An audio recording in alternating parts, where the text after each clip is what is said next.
Thanks for joining me as I travel the world, going from fine dining through to street food and local specialties, all in an effort to find the world's best seafood. Hey folks, tonight I'm taking my wife to this place, Amigos, famous for the sun icon there. It's actually only a couple of blocks from where we live, and I'm embarrassed to say I know hardly anything about it. I know it's called Amigos, and despite having a Spanish name, it's actually a French restaurant. Everyone we speak to says, oh, it's meant to be good, oh, it's famous, oh, it's been around forever.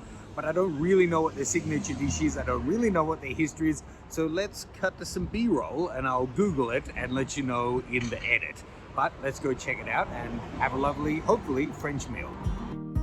So, thanks to Google, I can tell you that Amigo was opened back in 1967 and it thrived. So much so that 9 years after opening, they were able to buy the premises that they're still in, which probably explains why they're still around and can manage without being packed out every night, because real estate is so expensive in Hong Kong now. Restaurants that don't own their own premises are basically being pushed out by all kinds of retail.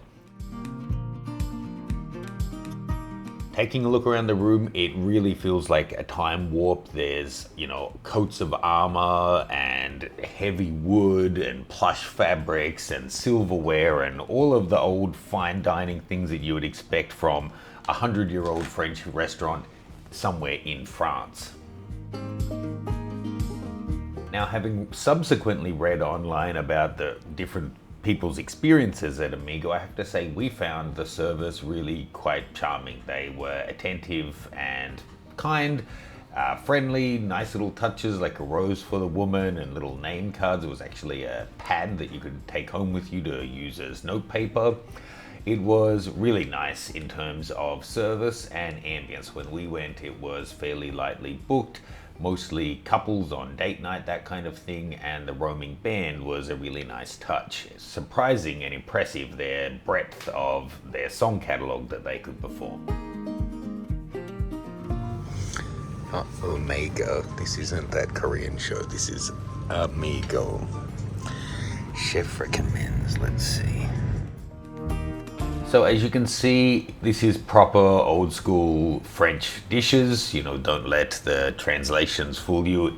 Read the actual English or French if you can read that, and it's really traditional French dishes. Now, the overall 3-course, 4-course set menu is actually not too bad value for a restaurant at this level. It's about $120 US, being Hong Kong $1,000. The dishes by themselves, however, a single main can cost you up to $100 US. Dinner menu? She'll take the set dinner. Okay. So she'll take the salad. Salad for the lady? Yeah. For you? I want to do Okay. Salad. Okay, and then the lobster chowder. Also for the lady. Yeah. All for her. Yeah. Okay. The sea bass. Sea bass. What about the dessert? The souffle. Souffle. Okay. For you, sir. Can I get the snails? Snail. Okay. Okay. Escargot. Yeah. And then the oyster soup. Oyster soup. Yeah. And veal chop. Veal chop. How do I know veal chop, sir? How do you recommend it? Medium. Right? Okay. Medium. Medium's fine. Okay. And then probably I won't have dessert. Okay. You like dessert for you? Not yet. Okay. Okay. Thank you, lady. Thank you. Thank you, lady.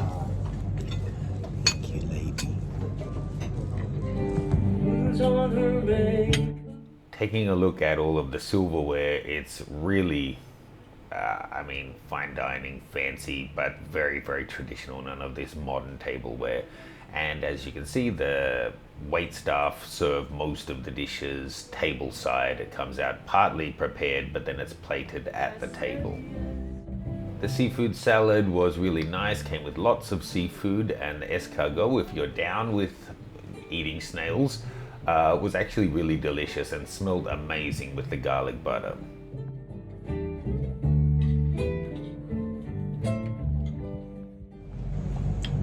Wish me luck. I can see slippery little suckers from what's that movie called? Pretty Woman coming. I don't know about you, but I've never been able to figure which goes with what. Want to head my shipyard. Slippery little suckers.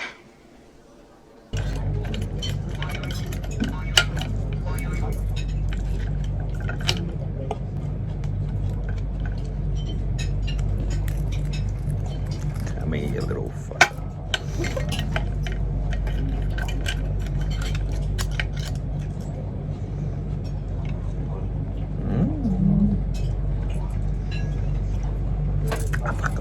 It's really hot. This one. I didn't warn you.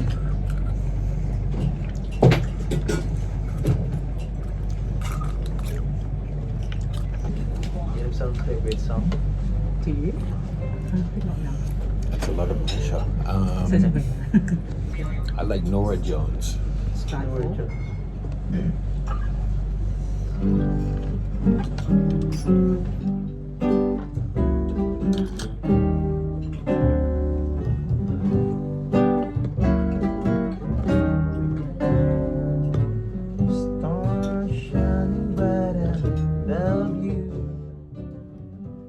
So this is one of their famous dishes. It's an oyster soup with a puff pastry top, and my wife got the lobster chowder.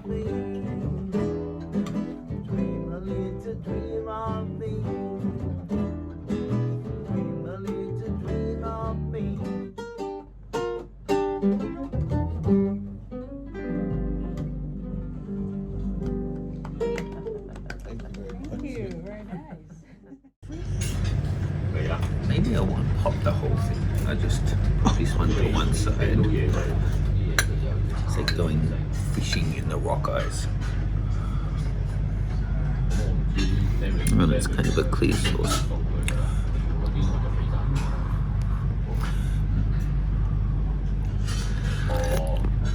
So hot. Okay, so suffice to say my oyster soup was insanely hot. I guess because it's baked, it means it retains the heat for some time. It took about 10 minutes before it was really edible, but luckily I was able to pinch some lobster chowder. Have some lobster to cool me down.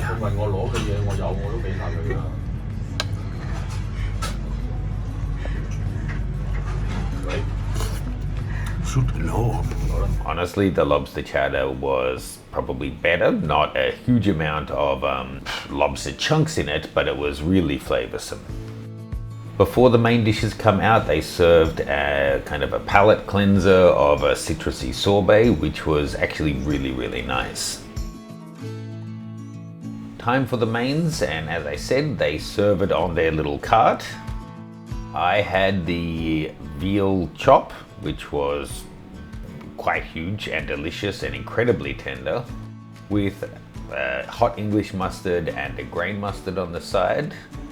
And both our dishes came with a little side of vegetables, and my wife had the fish and oyster.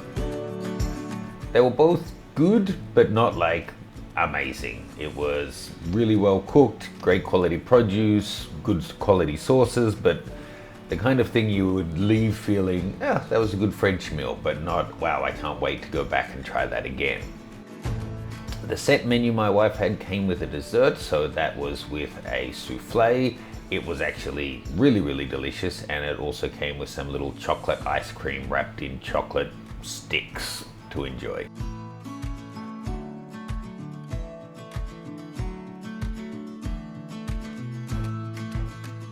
Now, before the check came, I popped down to the bathroom and wanted to film that for you too, because it was just as old school as the rest of the restaurant.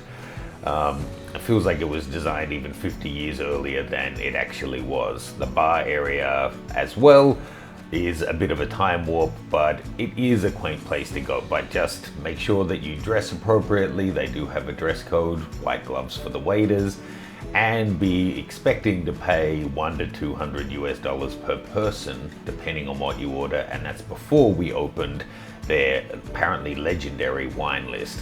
Hope you enjoyed that, folks. Please do like and subscribe for your seat at the table for my future adventures to find the world's best seafood.